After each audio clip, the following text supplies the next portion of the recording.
Pak Herman Hairon, hari ini agenda pelatihan UMKM seperti apa, Pak? Ya, hari ini tentu pelatihannya adalah bagaimana cara meningkatkan kelasnya UMKM. Cara meningkatkan kelas UMKM itu bisa dengan berbagai cara. Satu adalah meningkatkan permodalan. Ini yang tadi dirancang oleh saya, ke depan akan ada koperasi di wilayah dapil saya ini. Yang kedua, tentu dari sisi sarana prasarananya ditingkatkan. Dari alat-alat UMKM-nya ditingkatkan. Yang ketiga, SDM-nya, dari sumber daya manusianya. Ini yang terus nanti secara bertahap ke depan akan kita lakukan. Keempat, marketnya harus terbuka, karena produksi itu sangat tergantung kepada market. Nah, oleh karenanya, saya tentu sekarang berharap banyak Dr. Ratnawati yang sudah terpilih menjadi anggota DPRD Provinsi Jawa Barat ke depan, bagaimana membangun sebuah sistem yang ini bisa membuka terhadap berbagai aspek tadi. Sejalan dengan upaya saya nanti dari DPR RI untuk bisa mengejas agar UMKM jangan hanya hari ini modalnya 250.000 ya nggak bergerak-bergerak kalau dengan modal 250.000. Ke depan ya harus 1 juta mereka sehari omsetnya. Kalau 1 juta ya naik kelasnya, pendapatannya naik, bisa menyekolahkan anaknya. Nah, ini yang saya inginkan ke depan. Oleh karenanya sinergitas ini perlu dibangun di antara seluruh stakeholders, dengan para pelaku UMKM yang saat ini hadir, dan tentu dengan Dr. Ratnawati sebagai pembina UMKM di Cirebon dan Indramayu. Secara menyeluruh perkembangan UMKM di Cirebon dan Indramayu yang Bapak support dan dukung penuh sudah ada berapa? Kalau saya melihat dari tahun ke tahun semakin baik. Secara kuantitas semakin banyak, secara kualitas semakin baik. Usaha-usahanya semakin terbina dengan bagus, dan performanya semakin baik, kemasannya semakin baik. Bahkan tadi saya akan bikin unit khusus, yaitu unit kemasan. Bahkan saya akan membuat unit pembiayaan.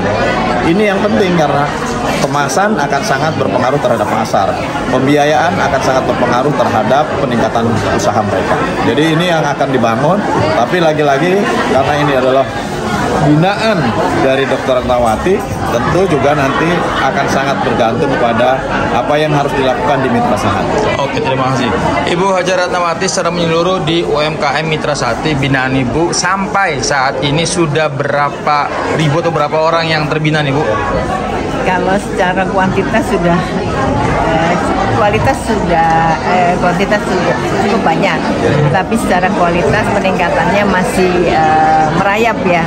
Sehingga tadi Pak Herman ingin peningkatan ini dipercepat, terutama dari segi permodalan melalui koperasi yang akan saya bentuk dengan Mitra Sahati yang sudah siap, sepertinya Kabupaten Cirebon nanti menaungi 3 kabupaten kota, yaitu Kabupaten Kota Cirebon dan Kabupaten Indramayu.